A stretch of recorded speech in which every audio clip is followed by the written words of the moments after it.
Hey, I'm hanging today with Jeff Loomis, the guitar player for Nevermore, and we're going to talk about some of Jeff's gear. So, Jeff, let's get started, man. Tell us a little bit about your guitar. Yeah, this is my very first custom signature Jeff Loomis model made by Schecter Guitars. Comes in two different colors, actually, Vampire Red and Satin Black. The only real difference from this guitar to like the Hellraiser is just made a few modifications. Different inlay style here, which I kind of designed. Basically, I got rid of the tone knobs down here because I just get most of my tone from my amp. Sure. So I just keep it simple down there, you know? Yep. One kill and that's it, you know? That's it. Basically, it comes with a Floyd Rose or it comes with a standard bridge. And the other modification I made really was just having very large frets. I believe they're Dunlop 2200s or something like that.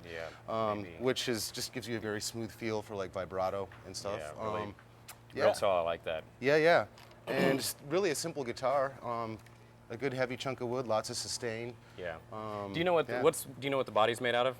It is made out of alder. So you got an alder body, maple neck. Yes. And what about the pickups? The pickups are EMG 707s. Sweet. Yeah. And what do you use for string gauge? String gauge. Well, I just recently lightened up on my string gauge just because cool. my left hand was starting to hurt a bit. So Right. I lightened up. Right. I'm now using 9 through 46 on the first 6 strings, and I'm using a 66 on the bottom. All right, that's crazy. That's still pretty heavy.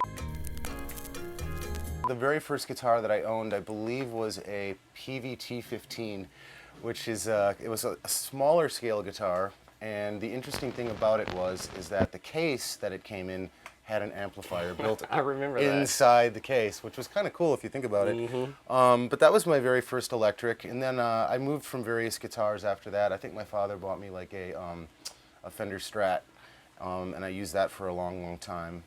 But of course now I use Schecter guitars. I have my own signature guitar out, and I'm very happy playing those. That's right. So Yeah. go out and buy one today. Yes, get one today. It's funny you mentioned the PV because my first guitar was a PVT 27. Oh, right. And the little Decade amp. Oh, the You know, Decade. little I had the square one. backstage amp. Yeah, I graduated to that one. And the funny thing is that I must have gotten that amp when I was about, I don't know, 10 or 11 or something like that. And I owned that amp all through my teens.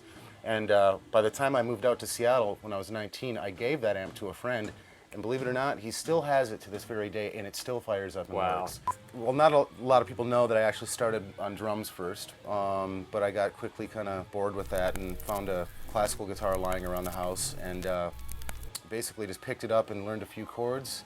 But my early influences were like Brian May from Queen, and I really loved his like sense of harmonies and Sure. stuff that he used. Jeff Lynne from ELO, Lindsey Buckingham from Fleetwood Mac. A lot of these 70s players, because my father had a huge stack of 70s records that I really got into. So yeah, I think I must have started when I was about 12 years old, something Yeah. like that. So, It's awesome. And I can actually hear some of that influence in some of your Really? songs in the slower Cool. sections and, Thank you, and yeah. things like that. So, which was the first album that really jazzed you about playing guitar?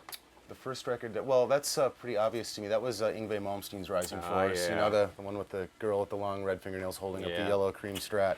I remember my friend had a copy of that record who was living down the street from me, and he played it for me, and I was like blown away. I was like, my God, that is the most incredible thing I've ever heard.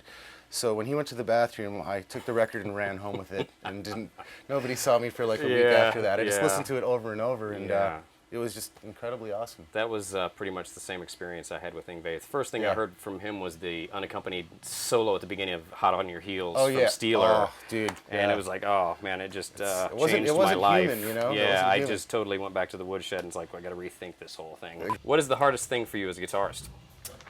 Well, boy, oh boy, I guess it's just to try to be as inventive as you can, or innovative as you can be. You know what I'm saying? Always trying to be,